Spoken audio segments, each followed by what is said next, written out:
Everyone, my name is Alagbe Kayode, and you're welcome to another special edition of Top Talk on OPC TV Sundos Communication.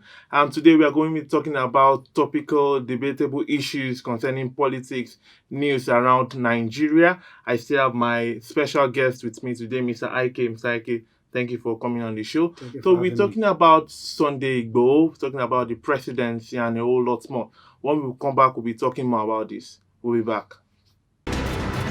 Welcome back to Top Talk on OPC TV Sundos Communication. Mr. Ike, thank you for coming on the show again. Thank you for having me. Okay, so let's start like this. The Herdsmen. Okay, let's start from the Herdsmen. Herdsmen invites armed Kinsmen to dominate Oyo farm, says Monarch. I know we have been having issues about the Herdsmen attack. So what's your reaction about this? All right, thank you.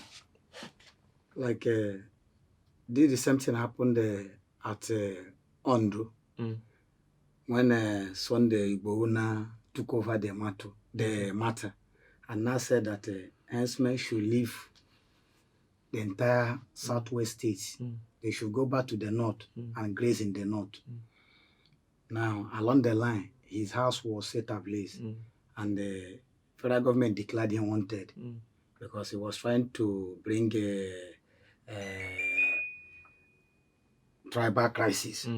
Now, according to the Alafi of Oyo, yesterday, he said that these herdsmen, brought these armed men to start destroying farmlands at Oyo there. Not all Oyo in general, Oyo alone. And we can confirm that this is true. That's true. That's what happened. That they wanted to take over everywhere in the state. Now, their wives cannot go to farm. Their children can't go to farm. They rape them, they kill them, you understand? And this will disturb the economical situation of the country. Nigeria, yes. Watch what will happen between this year. There will be famine in the land because since these people are not farming, nobody will go and bring this thing. So that's the problem there. So, okay, let's go to Sunday Igboho. Now, he has gone to Oyo. He has gone to Ondo. Now he's in Ogun State. Yesterday, now, what's your reaction concerning? Will this help the struggle against the Fulani Herdsmen now? Yes, Sunday Igboho is on the right track. You understand? For him to now go to Ogun State, no matter the people of Ogun State, the Ogun State government said that they don't want him. Yes, but he insisted that he's going to come, and he went there yesterday. See a number of crowd welcomed him, followed him. You understand that this thing is fighting is for their own this thing good, not for the betterment of the Fulanis. The Fulanis should leave. Let them go. The headline stated here that Sunday Igboho arrives Ogun State to confront herdsmen in Yewa land. Yes. Now he went to that place with crowd following him. He insisted that they must leave. Now, when you look at what the governor of Kano State, Alhaji Abdullahi Ganduje, said that the federal government that they should stop movement of cattle from the north to the south, that they should be grazing in the north to there.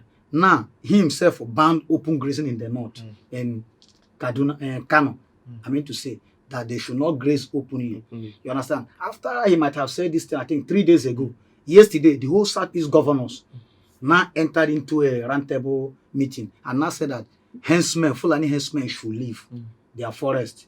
That they have banned, like in Imo State yesterday, I was watching the news that they have banned open grazing in the state. Even Abia State, all those Southeast State, 5 of them, that the Fulani herdsmen should leave this thing. So this Sunday Igboho's reaction is a good development.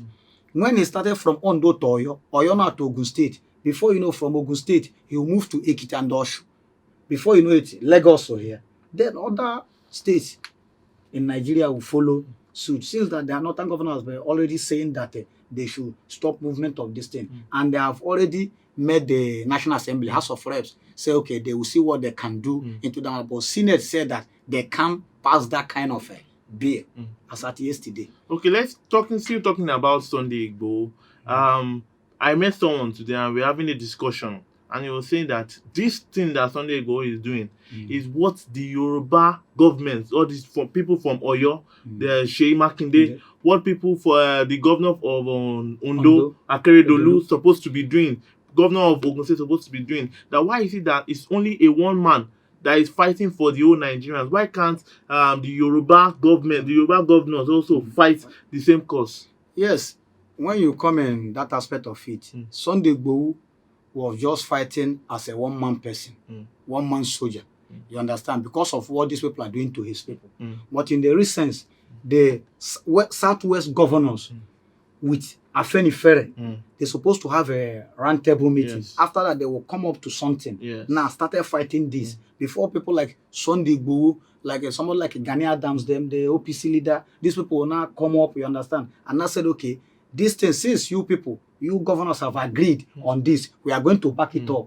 You understand? Now, some state governors, they said they are not with Sunday Igboho, that they are not the one even sent to him, like Sheyi Makinde said, something like that. You understand? Now you can see what is going on in Ogun State. Him and Sheyi Makinde have their own rift too. Yes. I can still remember he was the one that was doing everything for Sheyi Makinde during the time of election. Yeah. And now he's now turning it back against him. You know, that is to tell that our governors, all these politicians, they are self-centered.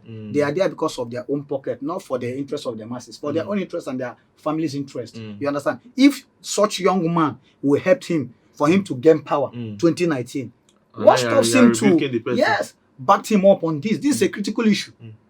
Because this, if you don't stop these herdsmen early, they will stop you. Time to come. So that's the problem. Okay, so now let's move to the NIN theme linkage, the registration. Now, Nigeria is a country of over 200 million people. At first, when they said we need to link our NIN with the SIM, and they gave us 2 weeks ultimatum, I was like, how are we going to achieve this? How many of us will be at the NIMC to go for registration? But they have come and they have extended this by 8 weeks. Now we are going to, I think it's going to elapse by the April, around the month of April. So what you have to say about this is a right motive, is a right stuff to do. So what do you have to say about this for concerning the federal government? Like the part of federal government, I can say that this thing they are doing, it's not the actual time for them to do this. Because I could remember 2006 when the former president of Nigeria, Olusegun Obasanjo, did this thing. And Nigerian government spent 40 billion, 40 billion 2006 for this national identification card. This NIN they are doing now. So after spending this money, 2006, and you know how the economy, that there is no money in Nigeria. Nigeria is already in recession. You understand? We only based on this oil. We can't farm again because of all this full enhancement. Now, this thing is not even supposed to come now. Because you can't say 2 weeks to this thing. We have BVN. No, everybody was linked like your MTN card, MTN SIM card, Airtel, View Mobile, Etisalat. Your data is there. Where you came from, where you live, linked to BVN. All these things. Some of us have national passport. The data is there. Driver's license. The data is there. All these things. So why do you need another national identity card? Because they were talking about, when we are having terrorist groups, and they said if everybody link their NIN to their SIMs, they'll be able to track all these terrorists. My brother, why they are doing this is because of the NSAS that came on board last year, October. Because they want to track some people. You understand? It's not that the federal government has something to do with this. There are people they are targeting. I know where they are going. So what will happen, like this NIN, as we are saying, extended it, like according to the data, they say about 48.6 million Nigerians have linked their own. And we are up to over 200 million Nigerians. So, and coupled with the protocol, they say we should observe social distance COVID-19 protocols. And when you go to any NIN office, you see crowd. People say that they pay 15,000. Some say they pay 10,000. And we still have the same scenario whereby schools, they are not able to open. In fact, the ones that open, Yaba College of Technology, we have LASSO also. In just 2 weeks, they had lecturers that contacted COVID-19, and about 2 of them have died already. And now I think people should go to this NIMC headquarters. We should go there and register. How is that possible? Is it that there's no COVID-19 there, but there's COVID-19 in school, In schools. there's COVID-19 in churches, but there's no COVID-19 in that headquarters. Yes, there's no COVID-19 in that any end office, inside the market, inside the There's boss. no COVID. Even if federal government want to go on this, what they will do, they centralize it. Okay. Like when Obasanjo did it, former president, he centralized it. Each ward, they had their own distance. Each ward, like you may come ward 1, maybe along this fence here. People will just come. At times you see them, nobody is there. They relax. Whenever you come, you register and you go. You understand? But now, why you are not saying this? You gave 2 weeks. How can you not give 2 weeks? And only 40-something million people registered out of 200-something million people. It's not possible. So what they're supposed to do, this is supposed to be a gradual process. Time to time. No time limit. Do between now, before the year runs out. Let us do it. You understand? People will be doing it like BVN. Like maybe if you want to open an account in the bank, they should also extend it to banks. Before you open an account, like if you open an account now, they do you BVN immediately. They will do you immediately. Before you get a new SIM card or a trip, if you have not, they will do you. Extend it to all this mobile communication, MTN, etc., Vimo, all this Globe, so that when you get they will register you there. So that thing will be free. You can't say 2 weeks. It's too prompt. So that's the thing. Okay, so let's moving on. We are going to be talking about the IGP. Adamu, yeah. So they said it's going to still be remaining in office because Buhari has delayed the appointment of another new IGP. What's your reaction on that? Like the issue of police, we have Police Act. There are rules and regulations governing the paramilitary. That's Police Act. Now, when you are 60 years of age or you have worked at 5 years, you retire from service. Now, Mohammed Adamu, being the IGP, the tenure expires yesterday. For him to still be in office till today is not constitutional. Okay. It's unconstitutional. Let me read what I saw on the internet. They said the presidency on Monday said no date has been fixed for the appointment of a new Inspector General of Police. They said the incumbent IGP Mohammed Adamu was expected to leave office on Monday. That was yesterday, having attained the statutory retirement age. However, Adamu was in office till past 6 p.m. and still attended to large number of people, large number of visitors. So that means it's unconstitutional. I said it. It's unconstitutional. What he's supposed to do, Adamu has 2 IC that is following him. He will, when his tenure expires yesterday, what Adamu is supposed to do, you hand over to the next person, next to you. You leave, step aside. Even if Mr. President return and they want to maybe extend their tenure, that one is just a different ball game altogether. He can do that. After all, he has been doing it to all these service chiefs that he removes. They retired about 2 years ago. He retains some of them, work with them, do all sorts of things. You understand? But for Adamu Mohammed to still be in the office till today, attending visitors, doing all sorts of things, signing documents, records, it's not constitutional. I think Nigeria is not a small country that people can. So, lastly, still talking about the service chiefs, Lai Mohammed has come out to say those calling for the probe of ex-service chiefs are unpatriotic.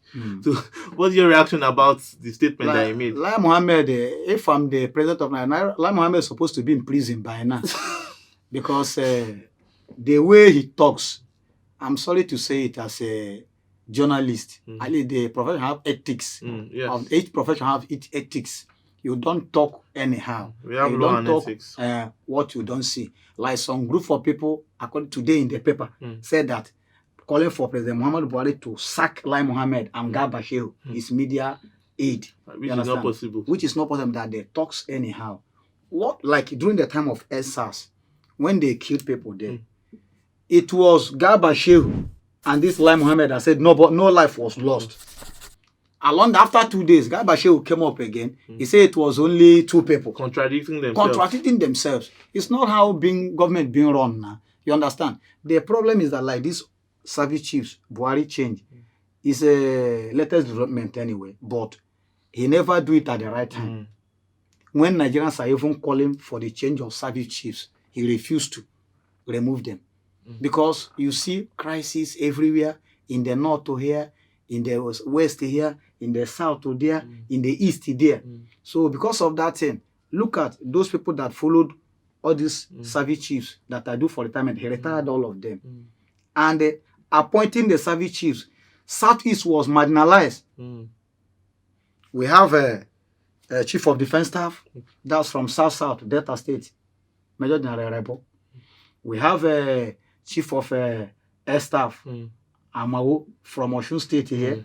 We have a chief of naval staff, Gambo, from Kano State. Then we have a chief of army staff, Ibrahim Atahiru, from the same north there. Now, look at when you watch at the Southeast, Southeast is not represented. In fact, a group. I'm coming. Okay. In the police, IGP, DIGs, you won't see Southeast there. DSS, Southeast are not there. Civil defense, they are not there. Immigration, they are not there. Prisons, they are not there. Customs, they are not there. Nowhere to be found. And we are not saying one Nigeria. How can we not say one Nigeria when a particular place is dominating other tribe? You understand? That's nepotism. When you say that the man is tribalistic, people will say that maybe people from the south is that they hate him. Nobody hates him. After all, let Umaru Musa Yar'Adua that died would have been one of the best presidents Nigeria would ever had. Because 7-point agenda, all of them are working before he died. You understand? Obasanjo came, he jailed his brother Tafa Bulogu, former Inspector General of Police from Oyo State here. He jailed him for embezzlement, corruption. That's his brother. He jailed Bode Thomas. He's his brother. And the other person, about 4 of them, he jailed them from Yoruba land here. Obasanjo removed Fayose from office. Obasanjo removed Oyilola, governor of Osun State, that brought Mimiko, Olushegi Mimiko. He removed somebody that he brought, what they call it, Rauf Arigbeshola. He removed Celeste Nomeha from River State that brought Totomi Amechi. He removed Okumbo from Edohia that brought Adam Soshomole. Why can't this government follow suit? And you people say that this man never fight corruption. But he was dealing with his party members that go contrary to the constitution of the party. Now, APC government, the way they are going, you know that they don't have anything for Nigeria. In fact, I even saw in the papers this morning, they said the Southeast, that's the Igbo people, and they are not fit for presidential seats and any position in Nigeria as of now. Yes, I saw it in the paper. Okay. Somebody said that they are not qualified to rule group, Nigeria. A group. You can't say A is not qualified to rule Nigeria. When we come in terms of that, somebody that is ruling Nigeria now, is he qualified to rule the nation? Although he worked and retired as a major general and former head of state, it does not mean that he's qualified. Because when we say academic qualification, anything you are doing, you don't have primary 6. That's the basic this thing for you to gain any government position. If they want to employ you in all this government, all this ministry, parasite agencies, you must have your primary 6, SSCE, maybe 1st degree, BSc, HND or BEd, or even ND or MCE, as the case may be. You must have all this. When you come in Southeast there, you see people that are overqualified to rule the place, like former Deputy Senator Ike Premad, all these men, there are men out there. All this Singige that was a Minister of Labor and Productivity, he's a medical doctor by profession. Former governor, look at Obon Nunu, many of them, all these Southeast governors are all graduates, so they can lead. If you can lead the state as a state governor, you can actually lead a country. Look at a French president, Emmanuel Macron. At the age of 30 years, he ruled. Look at the Kogi State Governor, Yaya Bello. He assumed office of the governor at the age of 40 years. So he was 44. He's not a state governor and clamoring to be the president of Nigeria 2023. So as you look at Dino Melaye, them, they are up to 40-something years, or not up to 50, about 48 years. So all these boys, if you can go to National Assembly, Dino was formerly in House of Reps and former senator, and went back to Senate before, out of this thing, they removed him because he always said the truth. When you go to the Senate, you can see that Nigeria, we don't have Senate again. It's only the Senate minority then in Baribe. Now one man standing. Nobody is backing him up. Whenever he raised hand to say that when he called that the Buhari should be impeached, that the Buhari have caused problems in Nigeria, killing, all these things. All these northern senators are not taking it as a personal problem. That how can he say that Mr. President should leave, that he must complete his tenure. As if it's compulsory for you to complete your tenure. If it is compulsory, Jonathan would have completed his own 8 years. It's not compulsory. So that's the thing. So Southeast, what they will do, like they are calling that Buhari should use this IGP. Since we have appointed all these service chiefs, they are nowhere to be found. Use this one to compensate them. In fact, I saw in a paper today, Buhari said that the position is not meant for a particular tribe, that they can appoint from anywhere. I saw it in a paper this morning. We are hoping that Southeast should be included because when we say one Nigeria, look at Obasanjo use federal character principle. Bring from here, bring from here, bring from here, bring from here. You understand? In fact, this problem started during the time of President Goodluck Jonathan. All the service chiefs, he never appointed anybody from Southwest here. It was northern people and some Igbo people he appointed. Then Southwest are clamoring. How can you not? In fact, that's why they worked against him. Yes. That 2014-15, they worked against him. When you appoint all these things, bring from the north to see if you can please northerners. You can't please them. So let us centralize all these things. So, thank you very much for coming to the show. Thank you for people, we have come to the end of the show today. Thank you for watching our program. Don't forget to like, subscribe, and share our videos. And we are OPC TV Sundos Communication. When we come back next week, we'll be telling you more about what is evolving in Nigeria. My name is Alagbe Kayode, and we still have Mr. IK here in the studio. Thank you very much. Bye-bye.